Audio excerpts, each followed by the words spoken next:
Okay, whatever, Jamie. I love Jamie Jackson. I think he's a great journalist, always willing to ask the awkward questions. But this story on Andre Onana coming back to Manchester United to fight for his place, and he feels like he will be given the chance to.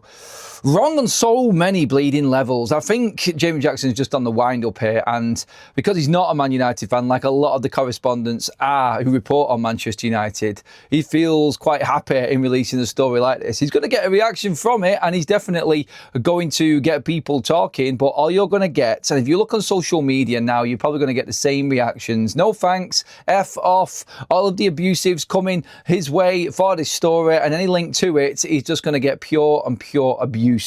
I think even opposition fans would look at this and start laughing as well. It is laughable, and I'm not even taking it seriously. I think it's just a reminder on what we have to remember from where we was last season. For instance, I can remember several of these moments. I just finished watching Manchester United blow that there, or should I say, Andre Onana. When will we learn? He has tried to ruin this season single-handedly. This idiot in that green shirt in between the sticks. Drop him now, or he will destroy you, Ruben. He is going to end this season for every single one of these players. This man single-handedly caused the ultimate meltdowns amongst the Manchester United fan base. It did not matter what anyone else on that pitch did.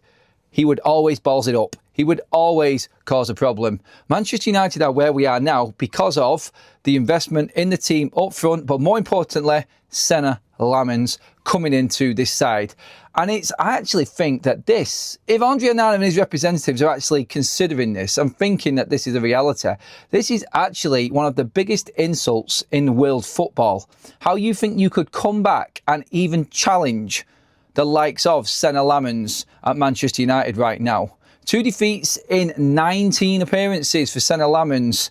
Oh my God, the longest run in Manchester United's Premier League time over the last 5 years, unbeaten.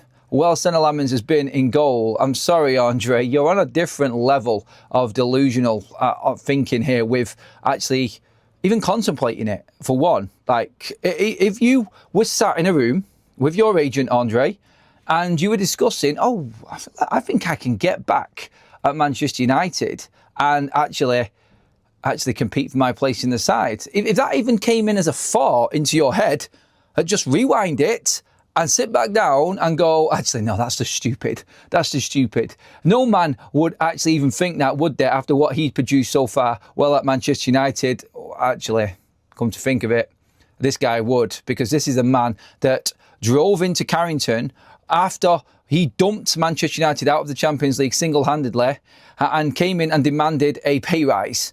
This is a man that ran around the bog pits of Cameroon playing football, not looking after himself in pre-season, that drove into Carrington at the start of this pre-season just gone and demanded a pay rise. I'm telling you something right now. Andre Onana will have the front. And you know what? Contractually, he will be able to walk back in to Manchester United on 25% more on his wage than what he's getting right now. That's the embarrassing part of this when it comes to Manchester United side. And Andre Onana isn't just going to take the flak for this himself. The recruitment in bringing him in the first place, Mr. Erik ten Hag, Murto, Arnold, everyone who was at Manchester United at that time, 3 summer transfer windows ago, you are going to get the blame for this as well. This man is single-handedly going to destroy any team he's playing at's chances of competing for anything substantial at all. He is that bad. He is the worst goalkeeper in the Premier League when at Manchester United. That's what he was. Clear over everyone in the league. And that's a man that thinks he should be competing at the highest level.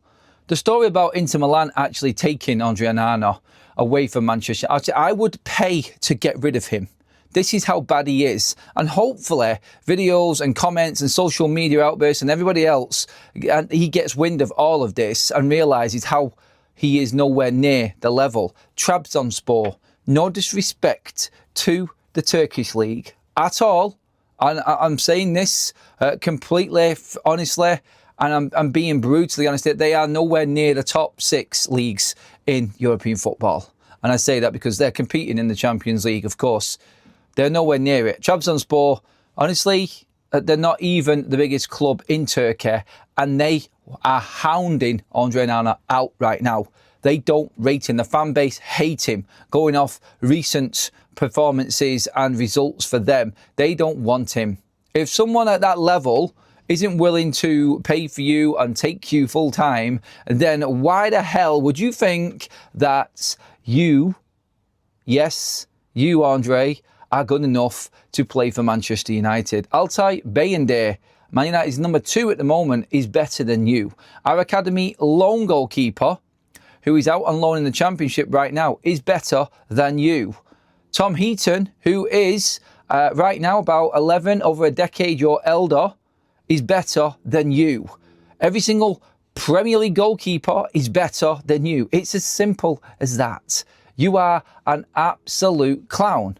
And I don't care if anyone thinks that I am being over the top here on Andre Onana at all. This is a big joke, and I have to laugh at stories like this. The whole point of this video, really, though, is to break down how much better Manchester United are with Senne Lammens. And through all of the circus, through all of the crap headlines and the laughable moments that we've had in Manchester United's history with goalkeepers, and Andre Onana being right at the top as the worst ever, in my opinion, one of the worst transfers this football club has ever made in its entire history.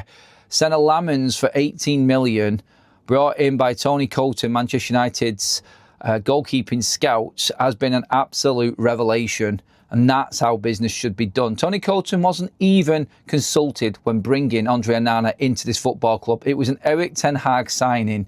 It just goes to show how poorly this football club was run, and how Manchester United now have steadied the ship by bringing in a proper goalkeeper who was recruited properly, scouted and looked at for several years by Tony Coulton and Manchester United, amongst several other Premier League clubs and top European clubs. Andre Onana was picked off the back of a Champions League final, and Erik ten Hag knowing him. He wanted to bring players in that he knew, and that was it. That's the only reason Andre Onana's at this football club, because any process was thrown out of the window when signing Andre Onana. It was embarrassing for Manchester United, and in a way, I can laugh at Andre Onana, I can slag him off, I can call him all of the names under the sun in terms of what he actually thinks and how he sees himself at Manchester United, but it all boils down to Manchester United completely ballsing up that transfer and not recruiting properly. Lazy management is what that was. And Erik ten Hag thinking that he would be okay at Manchester United, even after the debacle of what he was at Inter Milan and at Ajax before. Not good enough there. To Manchester United, wow, that was a whirlwind of a couple of years, which I don't think Manchester United would even contemplate going back to. The meltdowns, the mistakes, the absolute carnage that man caused this team is not welcome back at Manchester United. And the story, I think, will be laughed off. And I think you'll find straight away, once that transfer window opens, Andre Onana will be made very clear of what his future holds at Manchester United. And it is nothing. It really isn't. Don't insult Senne Lammens by thinking you can come back and compete with this man. You're not even on Radek Vitek's level, mate, in terms of where you're going to be placed in this side. You are 5th choice of official goalkeepers at Manchester United, and that's being kind to you ahead of the likes of Eli Harrison and other goalkeepers in Manchester United's academy. You are behind Senne Lammens, you are behind Altay Bayındır, you're behind Tom Heaton, you're behind Radek Vitek. Get lost is the response from all Manchester United fans. I would pay to see him out of this football club. I would gladly just let that man go, pay off his contract, see you later, mate, go and find another football club. That's what Manchester United need to be thinking. That's how poor a goalkeeper this man is. And the story from The Guardian, I think, is one of them just to grab a reaction from the fans. I'm doing this video because I just think that this is the biggest insult to Senne Lammens that you could give, honestly. For him to actually think that, looking at the results and how Manchester United have improved, you actually don't watch games back. That's the truth of it, Andre. Good luck in the future, mate, but it won't be at Manchester United. Get into the comments below and let me know, where does Andre Onana rank in the worst goalkeepers in the Premier League era? Talk to me, everyone. Not just United fans. I want everyone's opinions on this because he was an absolute clown. And I am not afraid to say it. I'm really not. It sends shivers down my spine thinking back to them moments. It really does. Let me know what you think. Give the video a like. Make sure you hit the subscribe button as well. And don't forget to check out the other content up on your screen right now as well, everyone. Cheers for watching. See you in the next one.